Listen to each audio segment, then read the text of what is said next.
Welcome dear student. तो इस video में हम करेंगे क्लास 8 के चैप्टर नंबर 3 की एक्सरसाइज 3.1। तो उससे पहले देखो हम उसके बेसिक्स के बारे में जानते हैं। हमारा चैप्टर नंबर 3 है अंडरस्टैंडिंग क्वाड्रिलेटरल्स, यानी क्वाड्रिलेटरल्स के बारे में हमें पढ़ना है। तो क्वाड्रिलेटरल्स को जानने से पहले हम कर्व्स के बारे में जानेंगे, हम पॉलीगन्स के बारे में जानेंगे। तो देखो सबसे पहले जो हमारा स्टार्टिंग टॉपिक है वो है plane curve. What is the plane curve? देखो जैसे आप एक फिगर ड्रा करते हो, जैसे देखो आपने ये ड्रा किया, आपने ये ड्रा किया,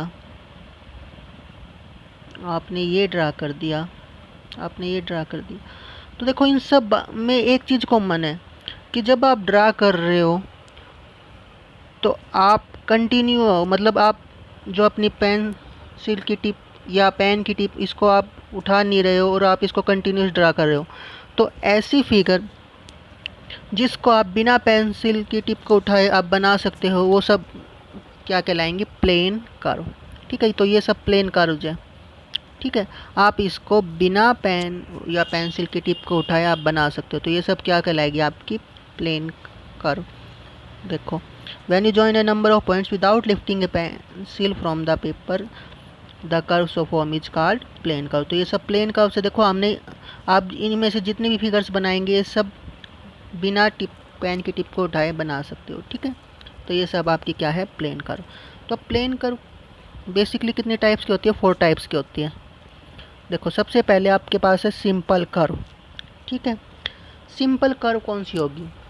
ऐसी कर्व जो अपने आप को क्रॉस नहीं करती। जैसे देखो इस वाली कर्व, जैसे ये फर्स्ट वाला देखो एग्जांपल, क्या इसमें आपने क्रॉस किया? नहीं। सेकंड वाले में देखो जब आपने इसको बनाया तो ये क्रॉस कर गई। ठीक है, इस वाले में ये वाले क्रॉस नहीं है तो ये सिंपल है। इस वाले में जब आप इसको करने जाओगे तो ये क्रॉस करेगी, इस वाले में क्रॉस नहीं करेगी। तो सिंपल कर्व कौन सी होगी? जिसमें जो कर्व है वो क्रॉस ना करे एक दूसरे। ठीक है, तो a curve which does not cross it self is called a simple curve. तो देखो ये सब आपकी क्या है? सिंपल कर्व है। ठीक है, और ये सिंपल कर्व नहीं है। या इसका एक डेफिनेशन और आप ये कह सकते हो कि अगर किसी कर्व में एक पॉइंट पर दो या उससे ज़्यादा अगर लाइन इंटरसेक्ट कर रही है उस पॉइंट पर, तो वो सिंपल कर्व नहीं है। जैसे देखो इसका एग्जांपल, जैसे यहाँ पर देखो इस वाली जो पॉइंट है, इस पॉइंट पे आपकी 1 2 3 और 4, ये 4 लाइंस मीट कर रही है, तो ये सिंपल नहीं है। ठीक है, उसके बाद बारी आती है क्लोज। क्लोज के वर्ड से ही पता लग रहा है कि जो कर्व बंद है क्लोज है। या उसका अगर डेफिनेशन वाइज कहे तो ऐसी कर्व जिसका स्टार्टिंग पॉइंट और एंड पॉइंट सेम हो। जैसे देखो मैं एक कर्व बनाता हूँ, अब देखो मैंने यहाँ से स्टार्ट किया इस पॉइंट से और यहीं पर आ गया तो ये क्लोज हुई। अब मान लो मैं इसको ऐसे करके ऐसे कर दूँ तो क्या ये क्लोज है? नहीं। अब देखो इसका स्टार्टिंग पॉइंट ये है और एंडिंग पॉइंट ये है, तो ऐसी कर्व जिसमें स्टार्टिंग पॉइंट और एंड पॉइंट डिफरेंट हो तो वो ओपन हो जाएगी, और जिसमें सेम हो वो क्या हो जाएगी? क्लोज। तो देखो ये सब क्लोज है, इसका स्टार्टिंग पॉइंट और एंड पॉइंट सेम है। इसमें देखो इसमें स्टार्टिंग पॉइंट और एंड पॉइंट डिफरेंट है, इसलिए ये क्लोज है, नहीं है। ठीक है, थर्ड देखो open curve, a curve in which starting point and end point are different. देखो या आपने यहाँ से चल के यहाँ पर आ गए, यानी बेसिकली आपको देखकर ही पता लग जाएगा वो क्लोज कौन सी और ओपन कौन सी है। क्लोज मतलब वो बंद होगी और ओपन मतलब वो खुली हुई होगी। जैसे देखो ये वाली है, ये सब क्या है? ओपन है, क्योंकि इनके स्टार्टिंग पॉइंट और एंड पॉइंट्स डिफरेंट हैं। इसके बाद बारी आती है सिंपल क्लोज कर्व की, यानी वो कर्व जो सिंपल है यानी वो क्रॉस नहीं कर रही, और दूसरा वो क्लोज है। तो ये सब आपके क्या हो गए? Simple close curve. ठीक है, नेक्स्ट अब इसके बाद जो बारी आती है सबसे इम्पोर्टेंट टॉपिक की, पॉलीगन। ठीक है, पॉलीगन आपने पहले भी पढ़ा है 6th और 7th में, फिर उसको एक बार दोबारा पढ़ते। देखो पॉलीगन क्या होता है? A polygon is a simple close figure made up of line segment. यानी देखो अभी तक आप जितनी कर्व बनाते आ रहे थे उसमें ये नहीं देख रहे थे कि सभी लाइन सेगमेंट ले रहे थे। जैसे देखो ये कर्व है, जैसे ओपन भी थी या इसमें घुमाव था, तो इन सब में कोई ऐसी रिस्ट्रिक्शंस नहीं थी कि उसमें सभी लाइन सेगमेंट्स होनी चाहिए। पर जो पॉलीगन है, पॉलीगन एक स्पेशल केस है जिसमें आपको क्या ध्यान रखना है कि उसमें सभी लाइन सेगमेंट्स ही होनी चाहिए, सभी की सभी। ठीक है, तो देखो ये आपके पॉलीगन है जिसमें देखो सिंपल भी होना चाहिए, क्लोज भी होना चाहिए और सभी की सभी लाइन सेगमेंट होनी चाहिए। जैसे अगर मैं मान लो देखो ऐसे बनाता हूँ, जैसे ये बनाते हुए मैं ऐसे कर दूँ, तो क्या ये पॉलीगन होगा? नहीं, क्योंकि इसमें ये लाइन सेगमेंट नहीं है। तो इसमें सभी क्या होनी चाहिए? Line segments. ठीक है, तो देखो इसमें सभी लाइन सेगमेंट है, क्लोज भी है और ये सिंपल भी है, ऐसे इसमें भी और इसमें भी। ठीक है, तो ये सब सिंपल, क्लोज है और सभी लाइन सेगमेंट है इसमें। अब इस वाले में देखो इसमें क्या कमी है। इस सबसे पहली बात ये ओपन है और दूसरी बात ये सिंपल भी नहीं है। ये ओपन हो गया इस वजह से और ये भी ओपन है, इसलिए ये पॉलीगन्स नहीं है। तो अगर आपको पता लगाना है कि कोई फिगर पॉलीगन है या नहीं, तो आप क्या देखोगे? एक तो सिंपल होना चाहिए, क्लोज होना चाहिए और लाइन सेगमेंट्स होनी चाहिए। तो देखो अब जो आप क्वाड्रिलेटरल्स पढ़ते हो ये सब किसके एग्जाम्पल है? पॉलीगन के। Triangle, quadrilateral, pentagon, hexagon, heptagon, इस तरीके से सब एग्जाम्पल्स किसके हैं? पॉलीगन्स के। ठीक है, तो इन सभी फिगर्स को आप क्या कहते हो? पॉलीगन्स। ठीक है, इसके बाद बारी आती है डायगोनल की। ठीक है, अब आप पॉलीगन पे आ गए तो पॉलीगन के अंदर जो एलिमेंट्स होंगे उन पे आओगे। जैसे देखो, अब देखो जैसे ये आपकी ये फिगर है, ठीक है, यहाँ पर आपकी इस फिगर में ये क्वाड्रिलेटरल है। तो देखो इस क्वाड्रिलेटरल की अगर मैं बात करूँ तो देखो ये A B, B C, C D, A D, ये सब तो इसकी क्या हो गई? लाइंस। ठीक है, ये सब इसकी साइड्स हो गई। ठीक है, ये angle A B C D. ठीक है, ये इसके एंगल हो गए। वर्टिसेस की बात करें तो ए बी सी डी ये वर्टिसेस है। ठीक है, अब देखो ए और बी क्या है? कंजिक्यूटिव वर्टिसेस है, एक ही लाइन पर है। बी और सी कंजिक्यूटिव वर्टिसेस है। बट अगर मैं ए और सी को ज्वाइन कर दूं, ए और सी को अगर मैं ज्वाइन कर दूं, देखो ए और सी कैसे है? नॉन कंजिक्यूटिव है, एक लाइन पर नहीं है। तो जब आप ऐसे नॉन कंजिक्यूटिव वर्टिसेस को ज्वाइन करोगे एक लाइन के द्वारा, तो वो लाइन क्या कहलाएगी? डायगोनल। ऐसे ही अगर मैं इसको ज्वाइन कर दूं बी और डी को, तो ये भी क्या कहलाएगा? डायगोनल। तो ऐसी लाइन सेगमेंट्स जो दो नॉन कंजिक्यूटिव वर्टिसेस को ज्वाइन करती है उसको आप क्या कहेंगे? डायगोनल। अब देखो ये ट्रायंगल जो है इसमें देखो ए बी सी ये तीनों पॉइंट्स है। ए और बी कंजिक्यूटिव एक लाइन पर है, बी और सी कंजिक्यूटिव एक लाइन पर है, ए और सी कंजिक्यूटिव एक लाइन पर। तो जब इसमें नॉन कंजिक्यूटिव वर्टिसेस ही नहीं है तो इसमें कोई डायगोनल पॉसिबल ही नहीं है। ठीक है, तो डायगोनल कब होंगे? जब नॉन कंजिक्यूटिव वर्टिसेस होंगे और आप उनको ज्वाइन करेंगे। अब देखो, अब आपको मान लो कोई बड़ी फिगर दे दी, मान लो आपको कह दिया एक 10 साइड फिगर है, आप बताइए उसके डायगोनल्स कितने होंगे।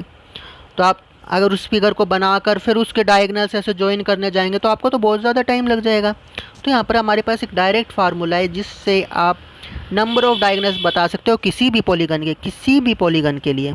ठीक है, तो वो फार्मूला क्या है? अगर एक पॉलीगन है जिसकी n साइड्स है तो उसका फार्मूला होगा n इंटू n माइनस 3/2। ठीक है, जैसे मान लो आपके पास एक फिगर है जिसकी मैंने बताया 10 साइड्स है। ठीक है, तो आपको इसके लिए बताना है नंबर ऑफ डायगोनल्स कितने होंगे। तो 10 इंटू 10 माइनस 3/2। ठीक है, 10 इंटू 7/2 कितना आएगा? 7 5 जा 35। तो number of diagonals for 10 side polygon कितने होंगे? 35। ऐसे ही मान लो अगर मैं आपको कहूँ कि आप एक ट्राइंगल के लिए करें, ट्राइंगल के लिए साइड क्या होगी? 3। तो 3 इंटू 3 माइनस 3/2। तो देखो 3 माइनस 3 क्या हो गया? 0। 3 इंटू 0/2 यानी कि 0। इसलिए ट्रायंगल में कोई भी डायगोनल नहीं होता। अब देखो, अब इसके बाद बारी आती है कन्वेक्स और कनकेव पॉलीगन्स की। ठीक है, किस पॉलीगन को आप कन्वेक्स कहोगे, किस पॉलीगन को आप कनकेव कहोगे। ठीक है, तो यहाँ पर एक सिंपल सी पहचान है कन्वेक्स और कनकेव की। ठीक है, क्या देखो, सबसे पहले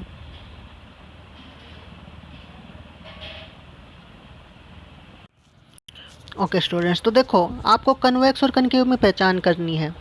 तो देखो यहाँ पर मैंने दो टाइप के कोऑर्डिनेटर्स बनाए हैं। आप कैसे पता लगाओगे कि कौन सा इनमें से कन्वेक्स और कौन सा इनमें कनकेव है।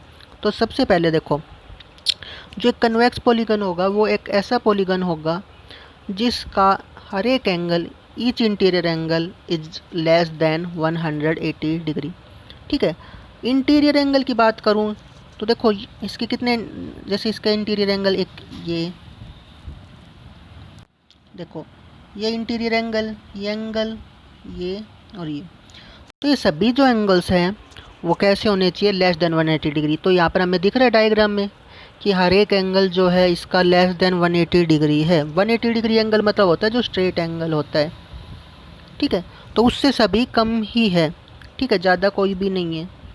अब देखो ये तो हो गए इसके, पर हम इसके लिए बात करें तो देखो ये तीनों एंगल्स तो ठीक है, वन लेस देन 180 डिग्री है, पर जो ये एंगल है, ये जो एंगल है, ये एक ऐसा एंगल है, ये एक रिफ्लेक्स एंगल है जिसकी वैल्यू 180 डिग्री से ज़्यादा है।